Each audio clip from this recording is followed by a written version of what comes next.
నిగ్గదీసి అడిగే మునగాడు వీడు భూమిన వానైతాడు పిదచాదల ధైర్యం వీడు దొంగ దొరల వ్రతం పడతాడు మన రేవంతన్న పేద ఇంటికి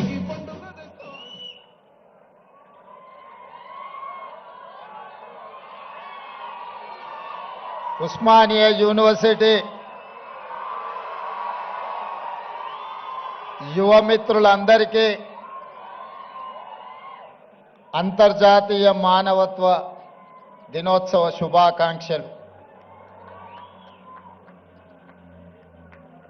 డిసెంబర్ 2025 108 సంవత్సరాల చరిత్ర కలిగిన భారతదేశంలోనే అత్యంత పురాతన యూనివర్సిటీలలో 7వ స్థానాన్ని, దక్షిణ భారతదేశంలో 3వ స్థానాన్ని ప్రాధాన్యతను ఆక్రమించిన ఉస్మానియా యూనివర్సిటీ గొప్ప చరిత్రను పరిగణలోకి తీసుకొని వేలాది మంది ఉస్మానియా యూనివర్సిటీ విద్యార్థులు, యూనివర్సిటీ వైస్ ఛాన్సలర్ గారు, ఆర్ట్స్ కళాశాల ప్రిన్సిపల్ గారు, అధ్యాపక సిబ్బంది, పూర్వపు విద్యార్థులు, నేడు చదువుకుంటున్న విద్యార్థులు వేదిక మీద దాదాపుగా 60 సంవత్సరాల ఉస్మానియా యూనివర్సిటీకి సజీవ సాక్ష్యంగా ఉన్న పెద్దలు కేశవరావు గారు, మీడియా మిత్రులు, తెలంగాణ ఉద్యమకారులందరికీ కూడా మనస్ఫూర్తిగా అభినందనలతో కృతజ్ఞతలు తెలియజేస్తున్న మిత్రులారా, ఉస్మానియా యూనివర్సిటీకి రావాలి, ఆర్ట్స్ కళాశాల ముందు నిలబడి ఇక్కడ చదువుకుంటున్న విద్యార్థుల యొక్క ఆకాంక్షల్ని అడిగి తెలుసుకోవాలి. ఒకనాడు తెలంగాణ ఉద్యమ సందర్భంగా ఈ వేదిక మీద నుంచే స్వరాష్ట్ర ఆకాంక్షను బలంగా వినిపించి 4 కోట్ల తెలంగాణ ప్రజల యొక్క ఆకాంక్షను ఈనాడు సాధించిన తెలంగాణ రాష్ట్రంలో సమస్యలు పరిష్కారమైనవా లేదా, ఒకనాటి తెలంగాణ చరిత్రను భవిష్యత్ ప్రణాళికలుగా మార్చుకొని నిర్ణయాలు తీసుకోవాలని మీ అందరినీ కలవాలని నిర్ణయించుకున్నా. ఆ సందర్భంగా కొంతమంది మిత్రులు కలిసి సూచన చేసినప్పుడు ముఖ్యమంత్రి గారు చాలా ధైర్యం చేస్తున్నారు, ఉస్మానియా యూనివర్సిటీలో ప్రజాప్రతినిధులను, రాష్ట్ర మంత్రివర్గాన్ని లేదా ముఖ్యమంత్రి గారిని అడ్డుకునే ఒక చరిత్ర ఉన్నది, మీరెందుకు ధైర్యం చేస్తున్నారు అని నన్ను అడిగినారు. అంటే వారికి ఒక్క మాట చెప్పిన, నాది ధైర్యం కాదు, నాది అభిమానం. మా సోదరులు, మా తమ్ముళ్ళు, మా చెల్లెండ్లు తెలంగాణ భవిష్యత్తుకు పునాదులు వేసే మా యువమిత్రులు ఉన్న ఉస్మానియా యూనివర్సిటీ ఆర్ట్స్ కళాశాల దగ్గరికి వెళ్ళడానికి ధైర్యం కాదు కావాల్సింది, అభిమానం కావాలి. గుండెల నిండా అభిమానాన్ని నింపుకొని ఈనాడు ఈ ఆర్ట్స్ కళాశాల ముందు నిలబడి మన భవిష్యత్ ప్రణాళికలను రచించుకోవడానికి నేను ఇక్కడికి రావడం జరిగింది. అదేవిధంగా ముఖ్యమంత్రిగా మీరందరూ అందించిన అధికారంతో నాకు చాలా సిబ్బంది అందుబాటులో ఉంటారు. ఎక్కడికి వెళ్తున్నా అక్కడ ఏం మాట్లాడాలో పేజీలకు పేజీలు పుస్తకాలకు పుస్తకాలు రాసిచ్చి ఐఏఎస్ పరీక్షకు ప్రిపేర్ అయినట్టుగా ఉపన్యాసాలకు మమ్మల్ని ప్రిపేర్ చేస్తుంటారు వాళ్ళు. ఇంత కట్ట కాగితాలు నాకు తెచ్చిండ్రు. ఉస్మానియా యూనివర్సిటీకి వెళ్తున్నారు కదా, ఇవన్నీ మీరు చదువుకోండి అని. నేను ఒక్క మాట చెప్పిన, చదువుకొని మాట్లాడితే ఉస్మానియా యూనివర్సిటీకి వెళ్ళడం శుద్ధ దండగా. నా మనసులో ఏముందో, నా జీవితంలో 56 సంవత్సరాల అనుభవం, నల్లమల అటవీ ప్రాంతంలో ఉన్న ఒక మారుమూల పల్లె నుంచి, వ్యవసాయ కుటుంబం నుంచి వచ్చిన నేను ప్రభుత్వ పాఠశాలలో చదువుకొని గ్రామీణ వాతావరణంలో పెరిగి గ్రామీణ వాతావరణంలో ఉన్న పేదరికాన్ని, కుల వివక్షను, జాతి వివక్షను, సమస్యలతో కొట్టుమిట్టాడుతున్న వెనుకబడిన ప్రాంతాలలో పెరిగిన వాణ్ణి. నాకు కొత్తగా మీరు రాసిచ్చి, నాకు చదువుపిచ్చి, చదువు నేర్పించి, మా తమ్ముళ్ళ మా చెల్లెళ్ళ ముందల మాట్లాడించడానికి ప్రయత్నం చెయ్యకండి. నాకు ఏమనిపించిందో, నా కళ్ళతో ఏమి చూశానో, నాకు ఈనాడు అవకాశం వస్తే ఏమి పరిష్కరించాలనుకుంటున్నానో వాటినే నేను మాట్లాడతాను.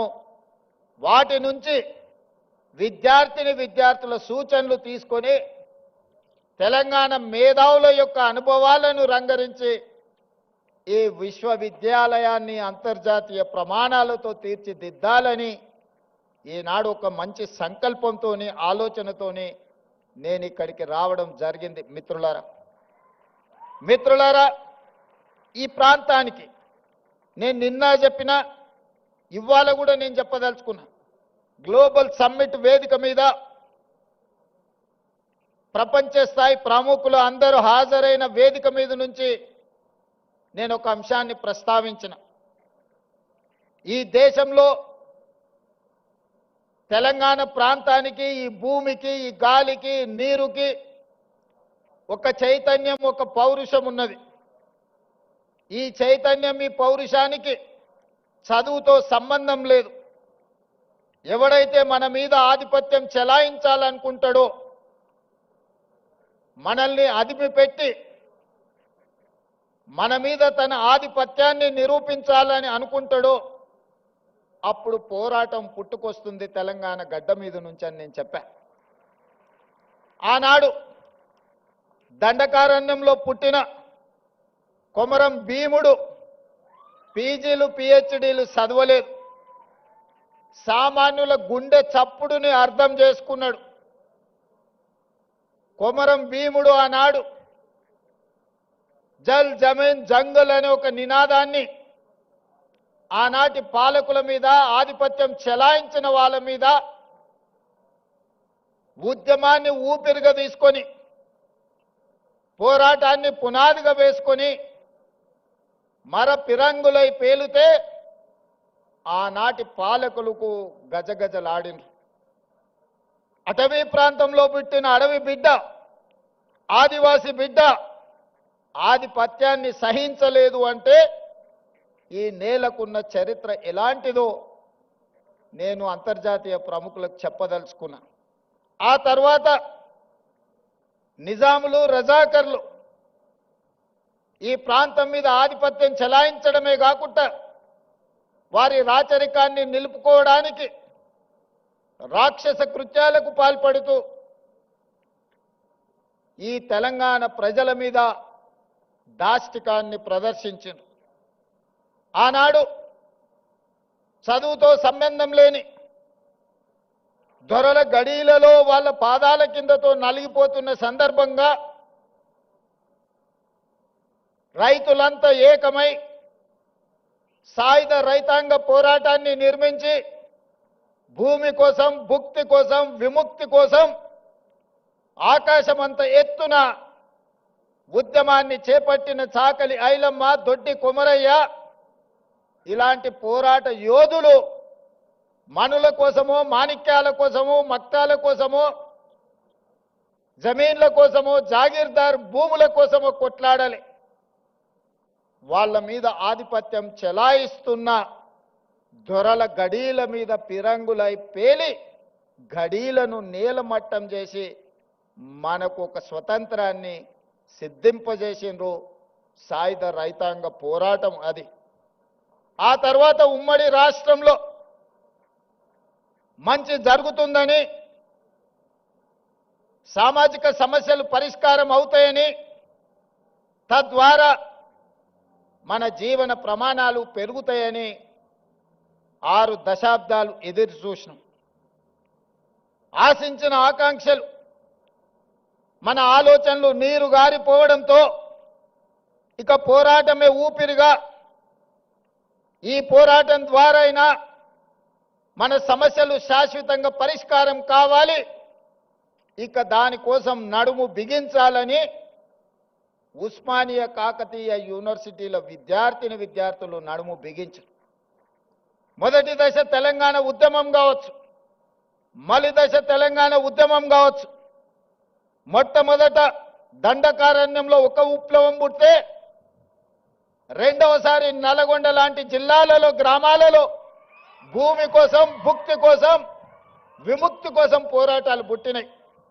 మూడవసారి ఈ ప్రజల గుండె చప్పుడు తెలంగాణకు గుండెకాయ లాంటి ఉస్మానియా యూనివర్సిటీ వేదిక మీద నుంచి ఇక్కడి విద్యార్థులే పోరాటానికి నడుము బిగించి మొదటి దశ తెలంగాణ ఉద్యమాన్ని ముందుకు నడిపించారు.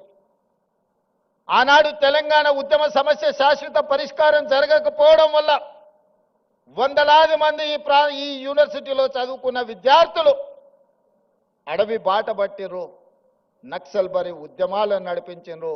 అందులో నుంచి పుట్టుకొచ్చిన వాళ్ళే గద్దరన్న లాంటి వాళ్ళు ఎంతో మంది ఈ సమాజానికి దిక్సూచులైన వాళ్ళే కాదు. ఈ ఉస్మానియా యూనివర్సిటీ గొప్ప ఆర్థిక మేధావి పివి నరసింహారావు గారిని, ఉత్తమ పార్లమెంటేరియన్ జైపాల్ రెడ్డి గారిని, పోరాటాలకు స్ఫూర్తినిచ్చిన జార్జి రెడ్డిని, ప్రజా యుద్ధ నౌక గద్దరన్నను ఈ యూనివర్సిటీ మనకు ఒక గొప్ప వరంగా ఇచ్చింది. చాలామంది మేధావులు, ప్రపంచంలోనే గుర్తింపు పొందిన జ్ఞానులను ఈ యూనివర్సిటీ మనకు అందించింది. ఈ యూనివర్సిటీ మలిదశ తెలంగాణ ఉద్యమంలో మనల్ని అందరినీ ముందుకు నడిపింది. ఆనాడు ఈ ఉస్మానియా యూనివర్సిటీ గడ్డ మీద నుంచే కాదు, గల్లీలలో, తండాలలో, గూడాలలో, మారుమూల పల్లెల్లో ఎక్కడ ధూమ్ధాం జరిగినా ఆ ధూమ్ధాం వేదికల మీద నుంచి జయ జయ హే తెలంగాణ నాదాన్ని, నినాదాన్ని అందశ్రీ గారు మనకు అందించారు. బడికే ఎల్లని ఒక పేదవాడి బిడ్డ గొప్ప ఆసు కవిగా తెలంగాణ ఉద్యమ స్ఫూర్తిని నింపి ప్రతి గూడెంలో, ప్రతి గుండెల్లో జయ జయ హే తెలంగాణ నినాదాన్ని నింపి తెలంగాణ రాష్ట్రాన్ని సాధించడంలో బడికెళ్ళని అందశ్రీ ప్రతి బడిలో ఈ తెలంగాణ నినాదాన్ని ఈరోజు వినిపించే పరిస్థితి ఈ ఉస్మానియా యూనివర్సిటీ కల్పించింది. అందుకే మిత్రులారా, ఎప్పుడు సమాజానికి ఏ సమస్య వచ్చినా ఆ సమస్య మీద ఈ యూనివర్సిటీ విద్యార్థులు కదలడం ద్వారా ఆ సమస్యకు పరిష్కారం దొరికింది. ఆ పరిష్కారమే స్వరాష్ట్ర తెలంగాణ ఆకాంక్ష. మరి తెలంగాణ వస్తే ఇక్కడున్న మా తమ్ముళ్ళు, చెల్లెళ్ళు ఏం ఆశించరు? ఎవరి ఆస్తులు అడగలే, ఎవరి ఫామ్ హౌజులు అడగలే, వాళ్ళు సంపాదించుకున్న సొమ్ములో వాటాలు అడగలే. ఏం అడిగినరు మా తమ్ముళ్ళు? స్వేచ్ఛను అడిగినరు, సామాజిక న్యాయం అడిగినరు, సమానమైన అవకాశాలు అడిగినరు. నేను ఇవాళ అడుగుతున్నా, నేను ఇవాళ చెప్పదలుచుకుని ఈ వేదిక మీద నుంచి నా ఉస్మానియా కాకతీయ యూనివర్సిటీల విద్యార్థులకు స్వేచ్ఛ కోసం, సామాజిక న్యాయం కోసం, సమానమైన అవకాశాల కోసం మీరు ఏదైతే గొంతు ఇప్పినరో ఈ ప్రభుత్వం, ఈ ప్రజాపాలన మీకు వేదిక ఇస్తుంది. మీరు ఎదగండి. మీరు డాక్టర్లు కాండి, లాయర్లు కాండి, ఇంజనీర్లు కాండి, ఐఏఎస్లు కాండి, ఐపీఎస్లు కాండి, గొప్ప మేధావులుగా అండి ప్రపంచానికే దిక్సూచిగా మారే గొప్ప వ్యక్తులుగా మీరు రాణించాలి. మరి ఇదంతా జరగాలి అనంటే పునాదులు బలంగా ఉండాలి. 108 సంవత్సరాల చరిత్ర కలిగిన ఈ ఉస్మానియా యూనివర్సిటీని కాలగర్భంలో కలపడానికి కొంతమంది కుట్రలు చేసిరు. ఆ కుట్రలను ఛేదించి మీరు ప్రజాపాలనను తెచ్చుకున్నారు. ఎవరి గురించి రాజకీయ విమర్శలు నేను చేయదలుచుకోలేదు. 2 ఏళ్ల నుంచి మాట్లాడుతున్నారు కొంతమంది. కొన్నిసార్లు నాకు అనుమానం వస్తుంది, తెలంగాణ పట్ల ప్రభుత్వ విద్య పట్ల వీళ్లకు అవగాహన ఉన్నదా లేదా అని. వాళ్ళు అంటారు రేవంత్ రెడ్డి గవర్నమెంట్ స్కూల్లో చదువుకున్నాడు, గ్రామీణ ప్రాంతంలో నుంచి వచ్చిండు, ఈయనకు పరిపాలన చేత కాదని. ఒక్క విషయమైతే నేను చెప్పదలుచుకున్న, ఉస్మానియా ఆర్ట్స్ కళాశాల ముందు నుంచి నేను గుంటూరులో చదువుకోలేదు మిత్రులారా. నేను గుంటూరులో చదువుకోలే. గూడు పుటాని నాకు తెలియదు. నల్లమల్ల అడవుల్లో నుంచి వచ్చిన క్రూర మృగాలను చూసినను, సాధు జంతువులను చూసినను, పేదవాడి సమస్యలను చూసినను.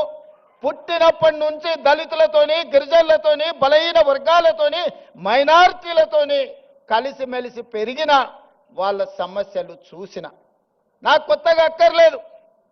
గుంటూరులో చదువుకున్న వాళ్ళకు పేదరికం చూడాలంటే మెర్సిడీస్ బెంజ్ కారుల్లో పోయి ఎక్స్కర్షన్ లాగా, ఓహో పేదరికం ఇట్లుంటుందా, మీ భూమి మీ మట్టి అట్లుంటుందా, మీకు చిరిగిపోయిన బట్టలు ఇట్లుంటాయా, మేము ఎప్పుడు చూడలేదని వాళ్ళకు పేదరికం ఇట్లుంటుందని ఒక ఎక్స్కర్షన్ లాగా ఉండొచ్చు.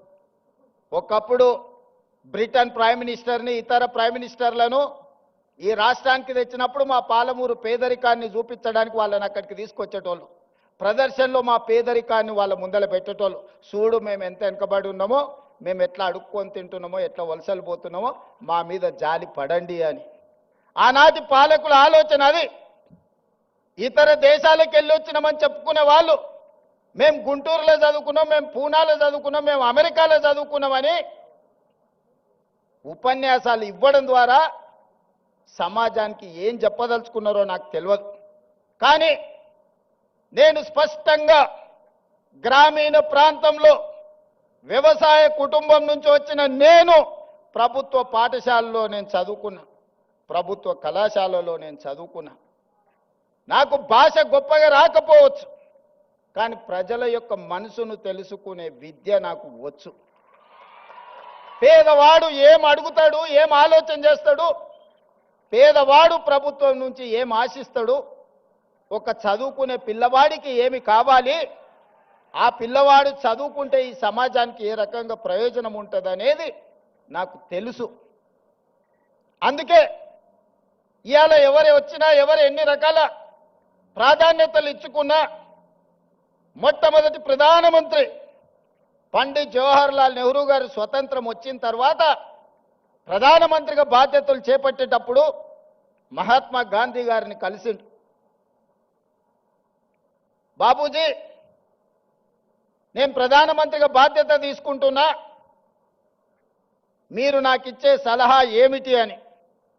మహాత్మా గాంధీ గారు ఒక మాట చెప్పారు, పరిపాలనలో నువ్వు తీసుకునే నిర్ణయం తీసుకునే ముందు నీ నిర్ణయం పేదవాళ్లకు, నిస్సహాయులకు ఏ విధంగా ఉపయోగపడుతుందో ఆలోచన చేసి నీ కళ్ళ ముందు ఆ పేదవాడిని, నిస్సహాయుని గుర్తు తెచ్చుకున్న తర్వాత నువ్వు నిర్ణయం చెయ్యి, తప్పకుండా పేదలకు, నిస్సహాయులకు అది ప్రయోజనం చేకూరుతుంది అని.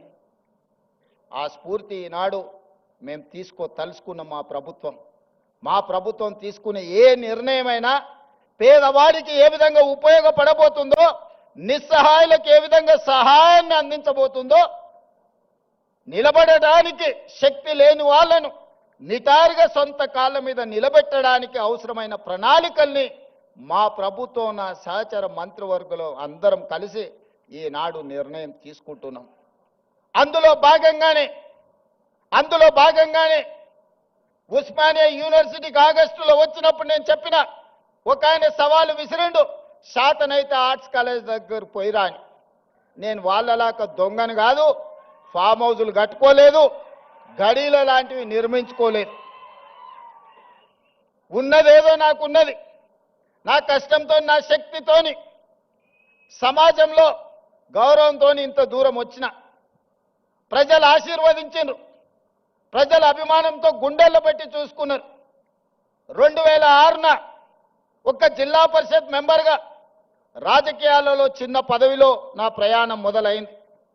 నేను జిల్లా పరిషత్ మెంబర్ అయినప్పుడు పెద్దగా ఏం ఆలోచన చేయలే, కానీ ఏదైనా చెయ్యాలని ఒక సంకల్పం పెట్టుకున్నా. ప్రజలు ఆశీర్వదించారు. జడ్పీటీసీ అయినా, ఎమ్మెల్సీ అయినా, ఎమ్మెల్యే అయినా, ఎంపీ అయినా ఈనాడు ఈ దళితులు, ఆదివాసీలు, గిరిజనులు, బలహీన వర్గాలు, మైనారిటీ సోదరులు, రైతులు, మహిళలు, యువకులు నిండు మనసుతో ఆశీర్వదిస్తే ఈ రాష్ట్రానికి ముఖ్యమంత్రి అయి మీ సోదరుడిగా ఆర్ట్స్ కళాశాల ముందు నిలబడ్డా. ఇంతకంటే గొప్ప అవకాశం జీవితంలో ఎవరికైనా వస్తుందా? లక్షలాది మంది, కోట్లాది మంది కోరుకుంటారు ఈ పదవి, కానీ అవకాశం ఏ ఒక్కరికో వస్తుంది. మీరందరూ కలిసి ఈ అవకాశం నాకు ఇచ్చిండ్రు. అందుకే చరిత్రలో శాశ్వతంగా నిలబడే కొన్ని మంచి పనులు నేను చేయదలుచుకున్నా. చరిత్ర సజీవ సాక్షిగా నిలబడాలి.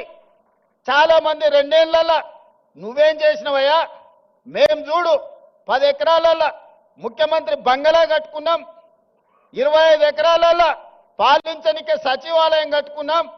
తెలంగాణ ప్రజలే కాదు, ఆలు మొగళ్ళ మధ్యలో కూడా నిఘా పెట్టడానికి కమాండ్ కంట్రోల్ రూమ్ కట్టుకున్నాం, 1,00,000 కోట్లు పెట్టి కాళేశ్వరం కట్టుకున్నాం. మేము చూడు ఎన్ని కట్టినామని ఒక 4 చెప్పిరాలు. వాళ్ళు చేసిన శాన్నే కానీ ఓ 4 ఎప్పుడు చర్చిస్తారు. నేనేం చెప్పినాయా అంటే నేను కూడా 4 చేసిన. తెలంగాణ రాష్ట్రం వచ్చిన తర్వాత ప్రతి బడిలో, గుడిలో వినిపించవలసిన జయ జయ హే తెలంగాణని మీరు తొక్కి పెడితే రాష్ట్ర గీతంగా మార్చిన నేను.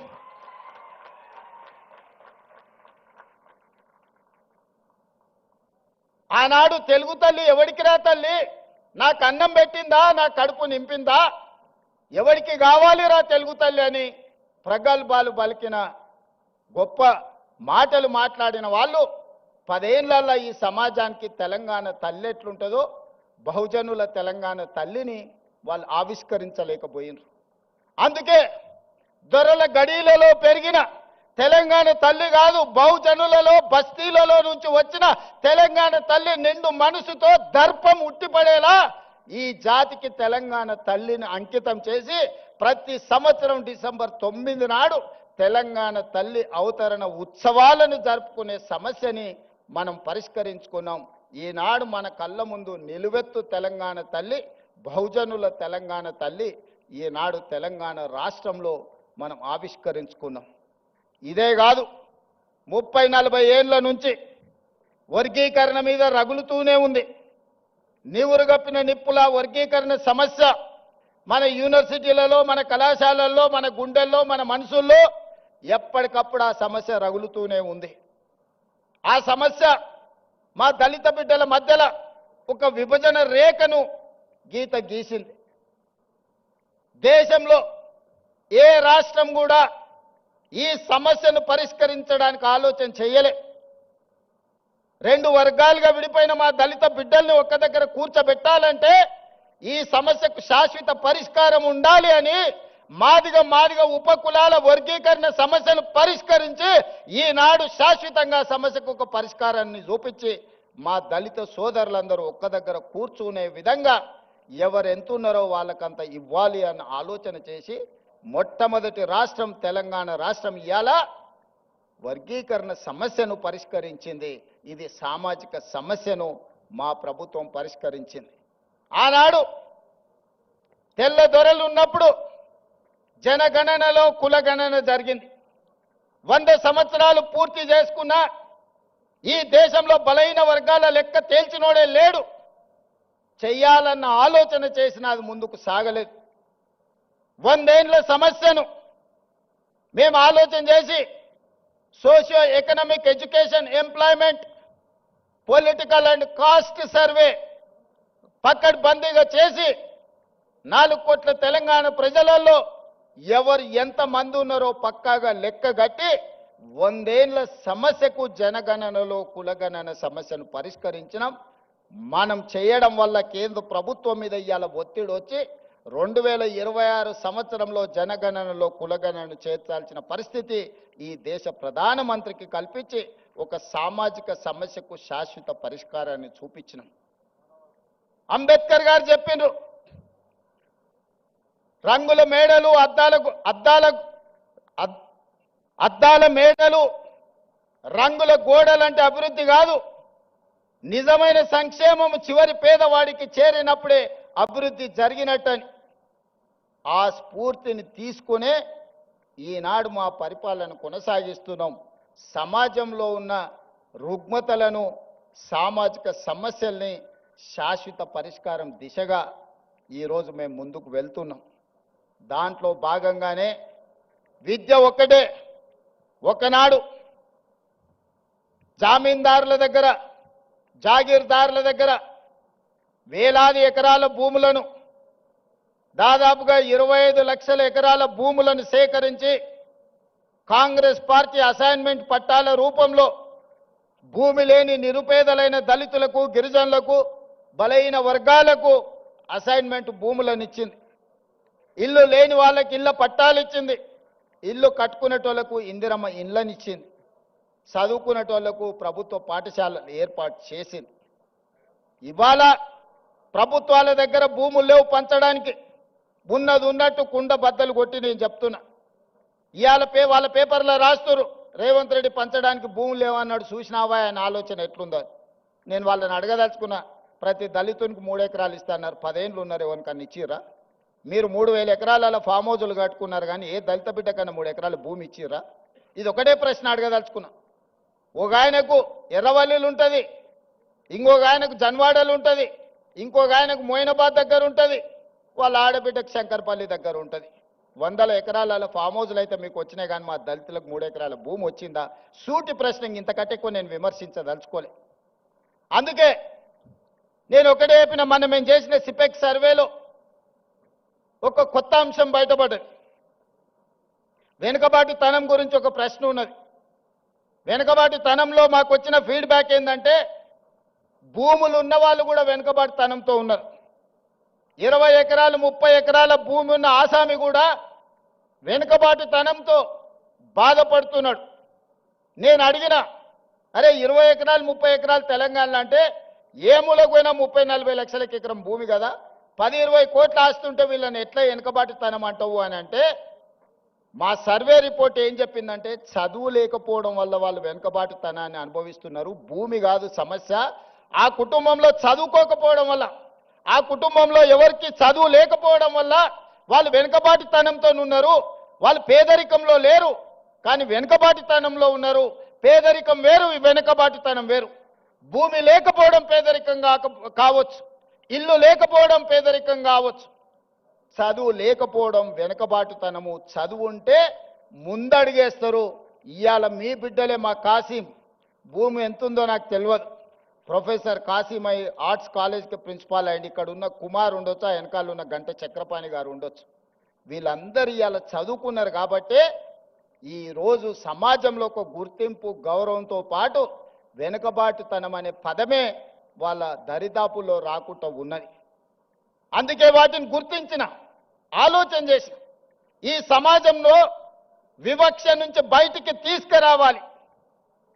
వివక్ష అనేది గ్రామాల నుంచి పారద్రోలాలి అనంటే, వెనుకబాటుతనాన్ని నిర్మూలించాలి అనంటే, ప్రతి మారుమూల ప్రాంతంలో విద్యా అవకాశాలు పెంచాలి.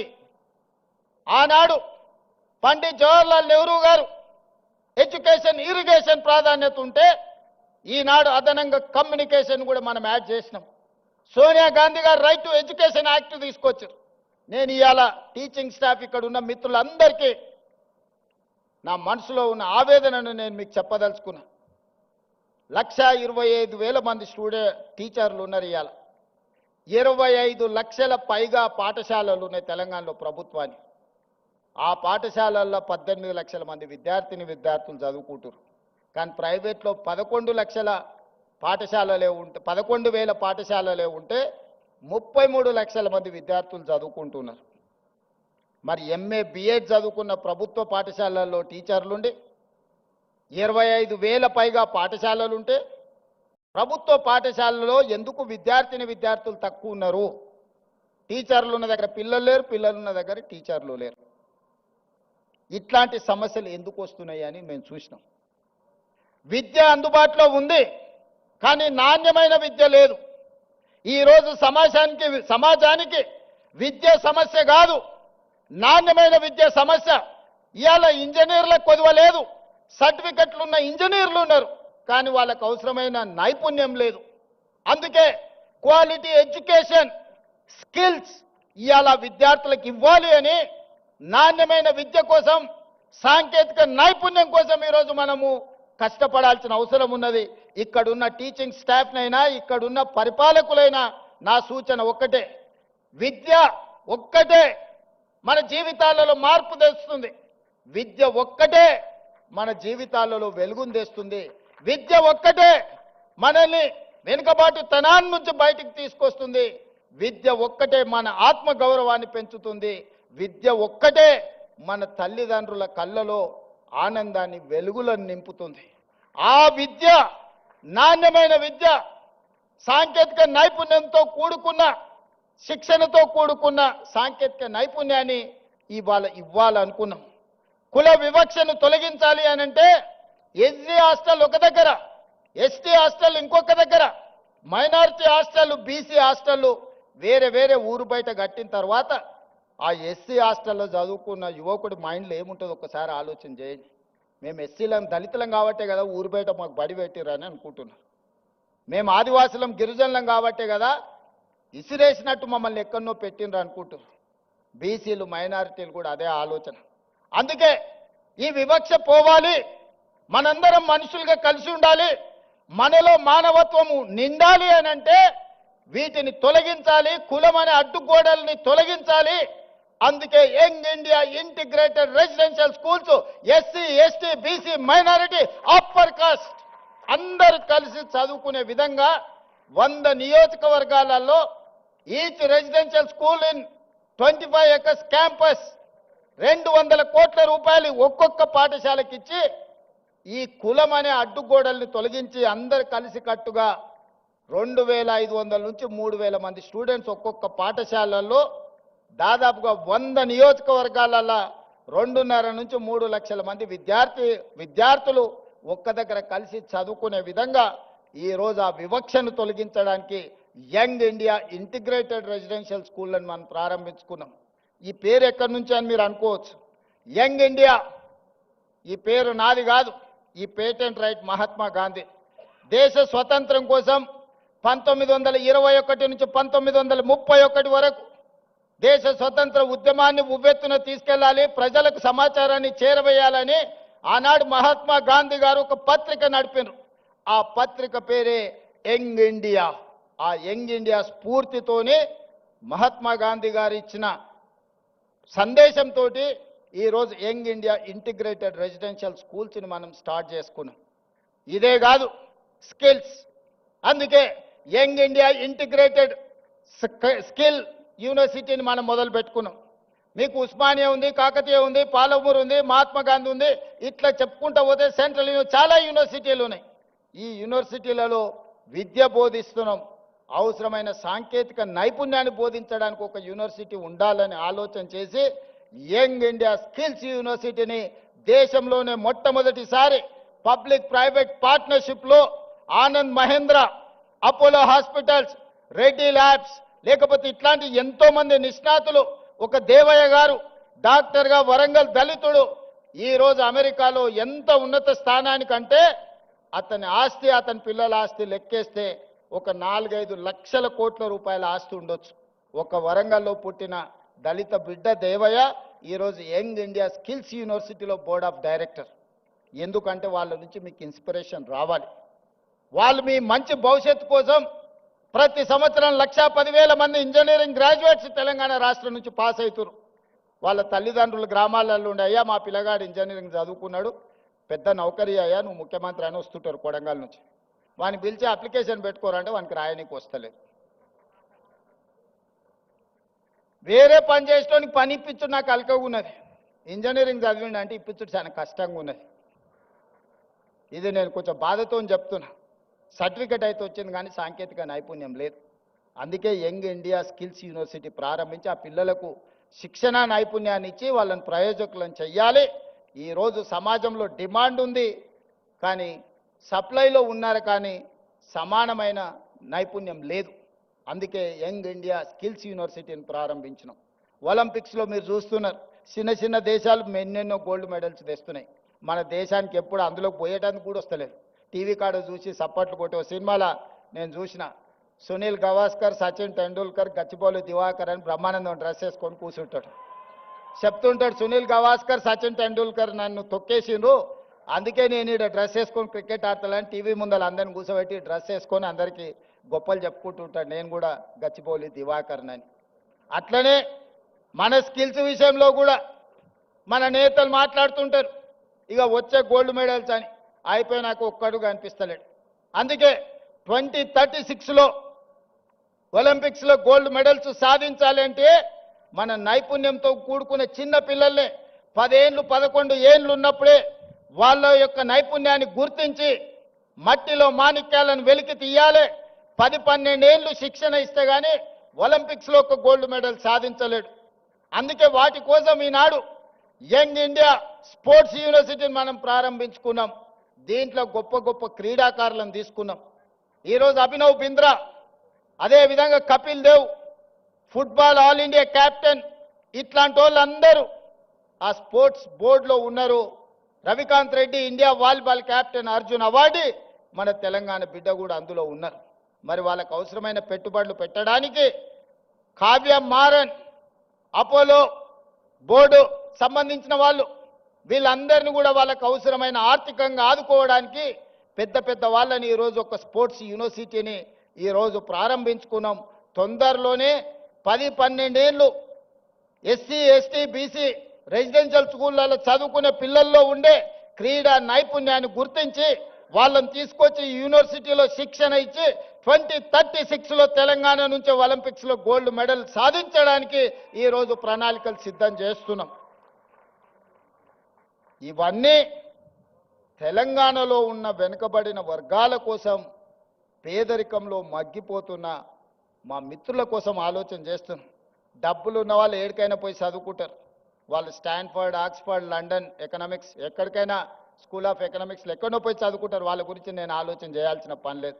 అక్కడికి పోలేని వాళ్ళను, అక్కడికి ఎదగాలనుకుంటున్న వాళ్ళకు కూడా మరి ఏమైనా చెయ్యాలి కదా.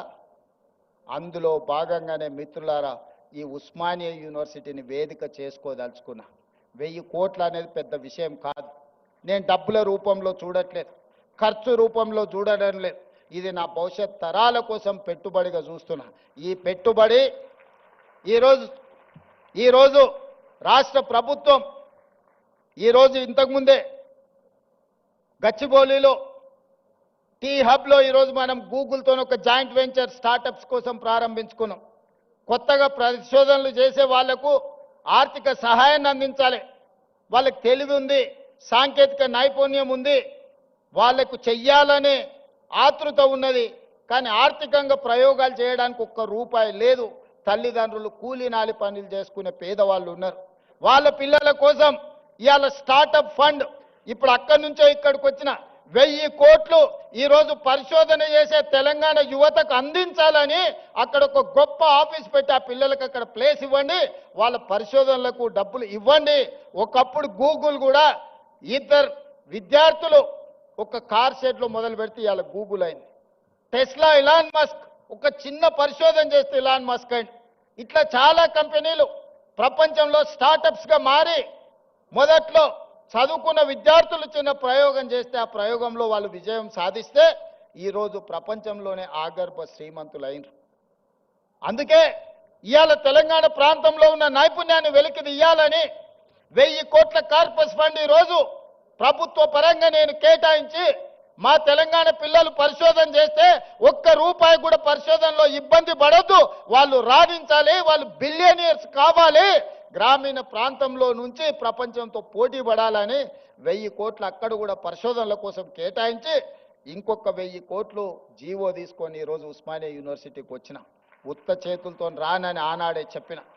ఉత్తుత్తు మాటలు చెప్పే అలవాటు నాకు లేదు. ఎందుకంటే వ్యవసాయం తెలిసినోని, గ్రామీణ ప్రాంతం నుంచి వచ్చినోని. మన చేనుకు ఏ పురుగు పడితే ఏ మందు కొట్టాలో ఏం ఎరువేయాలో తెలిసినోని. తెలంగాణకు పట్టిన చీడను పీడను ఎట్లా వదిలించాలో నాకు బాగా తెలుసు. వాళ్ళు అనుకుంటుండొచ్చు ఎంగిల్ పీస్ రాదని. జర్మన్కు, జపాన్కు, చైనాకి ఎంగిల్ పీస్ ఏం రాదు నాయన. ప్రపంచాన్ని ఏలుతున్నది చైనా, జపాన్, జర్మనీ. అక్కడ ఇంగ్లీషు రానే రాదు. కనీసం మనం ఏబిసిడీలన్నా రాయగలుగుతున్నాం. మరి ఇవాళ ప్రపంచాన్ని శాసిస్తారు ఇంగ్లీష్ మాట్లాడే అమెరికా, చైనా సప్లైస్ ఆపితే ఒక గంట కూడా బతకలేదు. ఒక 1 అవర్ కూడా అమెరికా జీవించలేదు. అమెరికా ఎంత అప్పు ఉందంటే చైనాకు, వాడిని ఆ అప్పు మొత్తం కట్టడానికి వంగబెట్టి బండ పెడితే మొత్తం అమెరికాని చైనాకు అప్పచెప్పాల్సి వస్తుంది. వానికి ఇంగ్లీష్ వచ్చా? జపాన్కి ఇంగ్లీష్ వచ్చా? జర్మన్లో ఉండే ప్రజలకు ఇంగ్లీష్ వచ్చా? మా ఈడ ఉండే యువమిత్రులు కూడా ఇంగ్లీష్ రాదు అనేది ఏం పెట్టుకోకండి. అదేం పెద్ద విషయం కాదు. మనకు మానవత్వం ఉండాలి, మనకు మనసు ఉండాలి. ఇవాళ రాష్ట్రాన్ని నేను పరిపాలిస్తలేను అనే మంచిగా 2 ఏళ్ళ నుంచి మీరే చూసారు కదా. కావాలంటే 10 మంది ఇంగ్లీష్ వచ్చిన వాళ్ళని ఉద్యోగస్తులను పెట్టుకుంటే మాట్లాడవా అని చెప్పొచ్చు ఒకరి తర్వాత ఒకరిని. మా తమ్ముళ్ళకి, మా చెల్లెళ్ళకి నేను అదే చెప్పదలుచుకున్నా. మీరు ఆత్మస్థైర్యాన్ని కోల్పోకండి. భాష అనేది ఒక కమ్యూనికేషన్ మాత్రమే, అది నాలెడ్జ్ కాదు. నాలెడ్జ్ వేరు, కమ్యూనికేషన్ వేరు. మనకు నాలెడ్జ్ ఉంది, మనకు కమిట్మెంట్ ఉంది, మనకు కన్విక్షన్ ఉంది. ఈ నాలెడ్జ్, ఈ కమిట్మెంట్, ఈ కన్విక్షన్ దేశంలో, ప్రపంచంలో ఏ స్థాయికైనా ఎదగడానికి ఉపయోగపడుతుంది. మీరందరు కష్టపడండి. 2 ఏళ్లలో ఉస్మానియా యూనివర్సిటీకి కావాల్సిన అన్ని సమస్యలు నేను పరిష్కరిస్తా. టీచింగ్ స్టాఫ్ గురించి కూడా ప్రొఫెసర్ కాసిం గారు, అదేవిధంగా వైస్ ఛాన్సలర్ గారు చెప్పినారు. మీకే స్వేచ్ఛనిస్తున్నాం, కమిటీ వేసినాం, నియామకాలు ఏ విధంగా చేసుకోవాలనో మీకు అటానమస్గా మీకే ఇస్తున్నాం. మా ఇన్వాల్వ్మెంట్ ఉండదు. మీకు ఎవరైనా మంత్రులు, ఎంపీలో, ఎమ్మెల్యేలో ఫోన్ చేస్తే నాకు చెప్పరు. మీకు ఏదైనా పైరవి పట్టుకొని ఎవరైనా వస్తే నాకు చెప్పండి. వాళ్ళు ఉద్యోగాలు ఇప్పించుడు కాదు, పైరవి పట్టుకొని వచ్చిన వాళ్ళ ఉద్యోగాలు ఊడదీసే బాధ్యత నాది. నేను చెప్పను. ఈ వేదిక మీద నుంచి ఆర్ట్స్ కాలేజ్ ముందే మీకు మాటిస్తాను. మీరెవరు వైస్ ఛాన్సలర్లు అయిన వాళ్ళు మీకు కూడా తెలియదు. మీరు వైస్ ఛాన్సలర్లు అవుతారు. అవునా కుమార్? ప్రొఫెసర్ కుమార్ గారు మీరు చెప్పండి, మీకు తెలుసా ఆర్ట్స్ కాలేజ్ అవుతారు అని? టీవీలో చూసుకున్నారు కదా. గంటా చక్రపాణి గారు ఇక్కడనే ఉన్నారు. వాళ్ళు వైస్ ఛాన్సలర్లు అయింది కూడా వాళ్ళ టాలెంట్ను చూసి, వాళ్ళ కమిట్మెంట్ను చూసి వాళ్ళైతే వీటిని సరిదిద్దుతారని ప్రభుత్వం వాళ్ళని వీసీలుగా నియమించింది. వాళ్ళ యొక్క శక్తి, వాళ్ళ యొక్క సామర్థ్యం, వాళ్ళకున్న ఆలోచన ఇవన్నీ వాళ్ళని వీసీలను చేసింది. రేపు కూడా ఇదే విధానాన్ని మీరు అవలంబించండి. నో పొలిటికల్ ఆబ్లిగేషన్, నో పైరవి. ఎవరిని కూడా ఎంత వారున్నా కూర్చోబెట్టి కాఫీ ఇప్పించండి. మా ఎంపీలో, ఎమ్మెల్యేలో, మంత్రులు వస్తే మర్యాద ఇవ్వండి. మర్యాదలో లోపం చేయకండి. ఛాయ్ తాగిపించండి, మధ్యాహ్నం వస్తే ఇంత భోజనం పెట్టండి. కానీ ఓ టీచర్ ఉద్యోగం మాత్రం ఇవ్వకండి. ఒక టీచర్ ఉద్యోగం పైరవికారుడికి ఇస్తే రాబోయే 35 ఏళ్ళు 8,000 మంది పిల్లల భవిష్యత్తు వాళ్ళు జడగొడతారా? ఆ అధికారం మీకు లేదు, నాకు లేదు. పిల్లల జీవితాలతో చెలగాటమాడే అధికారం మీకు లేదు, నాకు లేదు. చదువు చెప్పి పిల్లల సమస్యల్ని పరిష్కరించి వాళ్ళని తెలంగాణ సమాజంలో ప్రయోజకులను చేసే వాళ్ళను మీరు సిబ్బందిగా నియమించుకోండి. మీకు కావాల్సిన సహకారాన్ని అందించే బాధ్యత నాది. ఈ ఉస్మానియా యూనివర్సిటీ తెలంగాణకు గుండెకాయ. గుండెకు జబ్బొస్తే మనిషి పోతాడు. తెలంగాణలో కూడా ఉస్మానియా యూనివర్సిటీకి సమస్య వస్తే ఆ తెలంగాణ సమాజానికే తీరని నష్టం తీసుకొస్తుంది. తప్పకుండా ఈ ఉస్మానియా యూనివర్సిటీ వేదికగా మా ప్రభుత్వం వైపు నుంచి మీకు చెప్పదలుచుకున్న, మీకు స్వేచ్ఛ ఉంది, సామాజిక న్యాయం జరుగుతుంది, సమానమైన అవకాశాలు ఇస్తాం. రాజకీయ పార్టీల ఉచ్చులో పడకండి, చదువుకోండి, భవిష్యత్తును నిర్మించుకోండి. సమస్య వచ్చినప్పుడు నిటారుగా నిలబడి కొట్లాడండి. సమస్యల మీద కొట్లాడుతా అంటే నేను వద్దనను. ఇక్కడ కొట్లాడబట్టే తెలంగాణ రాష్ట్ర కళ సాకారమైంది. తెలంగాణ సమాజానికి ఏది ప్రయోజనమో దానికోసం కొట్లాడండి. ఏ రాజకీయ పార్టీ జెండాలు ఎత్తాలనో, వాళ్ళ మోచేతి నీళ్లు తాగాలనో ప్రయత్నం చేయకండి. సర్వ స్వతంత్రతను మీరు నిరూపించుకోండి. ఉస్మానియా యూనివర్సిటీ అంటే ఒక క్వాలిటీతో కూడుకున్న విద్య అందిస్తారు. ఇక్కడ విద్యార్థులు ప్రపంచాన్ని నడిపించగలుగుతారని నిరూపించాల్సిందిగా మీ అందరికీ సూచన చేస్తూ అన్ని రకాలుగా ప్రభుత్వం అండగా నిలబడుతుంది. అభివృద్ధి చేసుకుందాం, ఒక స్ఫూర్తిని నింపుకుందాం. మన పూర్వ తరాల నుంచి వచ్చిన ఒక స్ఫూర్తిని భవిష్యత్తుకు పునాదులుగా మార్చుకొని అభివృద్ధి పదం వైపు నడిపిద్దామని మీ అందరికీ తెలియజేస్తూ, మీలోనే ఎవరు ఊహించగలరు ఒకరోజు ఇక్కడ నిలబడి మాట్లాడే అవకాశం ఇక్కడ ఉన్నోళ్ళకే రావచ్చు. నేను జిల్లా పరిషత్ మెంబర్ అయినాడు కూడా ఎవరు ఊహించలే. నేను తెలంగాణ ఉద్యమం సందర్భంగా ఇక్కడికి వచ్చినప్పుడు కూడా ఎవరు అనుకోలే. కానీ ఇవాళ అవకాశం వచ్చింది. నిబద్ధతతో ఉండండి, నిరంతరం కష్టపడండి, ఖచ్చితంగా ఫలితాలు వస్తాయి. ప్రభుత్వం గుర్తిస్తుంది, ప్రజలు గుర్తిస్తారు. తెలంగాణ సమాజం కష్టపడ్డ వాడిని కష్టాన్ని వృధా పోనివ్వరు. తెలంగాణ సమాజం మిమ్మల్ని గుండెల్లో పెట్టి చూసుకుంటుంది. మీ తల్లిదండ్రుల కళ్ళల్లో ఆనందం చూడడానికి కష్టపడి డాక్టర్లు, లాయర్లు, ఇంజనీర్లు, ఐఏఎస్లు, ఐపీఎస్లు కావాలి. అదే నా కోరిక. మీలో కొంతమంది నాయకులై రాష్ట్రాన్ని పరిపాలించాలని ఆశిస్తూ మీ అందరి దగ్గర సెలవు తీసుకుంటున్న ధన్యవాదాలు మిత్రులారా. ఎక్కడైనా ఒక ముఖ్యమంత్రి గారు ఈరోజు ఉస్మానియా యూనివర్సిటీని ఏ విధంగా నిర్మించుకోవాలనో 3 అంతర్జాతీయ స్థాయి ఆర్కిటెక్ట్స్తోని ఈరోజు డిజైన్స్ చేసి మీ ముందల్నే పెట్టినాం. మీరు చూడండి, దాన్ని ఏ విధంగా అభివృద్ధి చేసుకోవాలనో, ఇంకా ఏమైనా అందులో పొందుపరచాలన్నా మీ ఆలోచనలను తీసుకొని నిర్మాణం పనులు ఈ నెలాఖరికి నిర్ణయం తీసుకుంటాం. దయచేసి ఇక్కడికి వచ్చిన మేధావులు కానీ విద్యార్థులు కానీ ఒక్కసారి ఆ 3 కన్సల్టెంట్స్ ఏదైతే ఇచ్చిండ్రో ప్రణాళికల్ని మీరు పరిశీలించి ఖచ్చితమైన నిర్ణయం తీసుకొని ఇవ్వండి. మంచిగా ఉస్మానియా యూనివర్సిటీని అభివృద్ధి చేసుకుందామని తెలియజేస్తూ మీ అందరి దగ్గర సెలవు తీసుకుంటున్నా. గౌరవనీయులైన ముఖ్యమంత్రి, ఉస్మానియా విశ్వవిద్యాలయం మీ అందరి పక్షాన ఆనరబుల్ వీసీ గారు, ఆనరబుల్ రిజిస్ట్రార్ గారు, వైఎస్డి గారు ఆత్మీయంగా సన్మానం అందజేస్తారు. ఎక్కడైనా విన్నారా, సాక్షాత్తు ముఖ్యమంత్రి మిమ్మల్ని ఒక పొలిటికల్ ఎగ్జిక్యూటివ్గా, ఒక అడ్మినిస్ట్రేటివ్ ఎగ్జిక్యూటివ్గా ఎదగాలని ఆశించారు. అలాగే కమిట్మెంటు, కన్విక్షను, క్యారెక్టరు త్రివేణిగా సాగాలని ఉస్మానియా విశ్వవిద్యాలయానికి కొత్త ఉత్సాహాన్ని అందించి, విద్యను మించిన ధనం లేదు, స్పందనను మించిన గుణం లేదు అన్న ఆనరబుల్ సీఎం గారిని మనమంతా అభినందిద్దాం.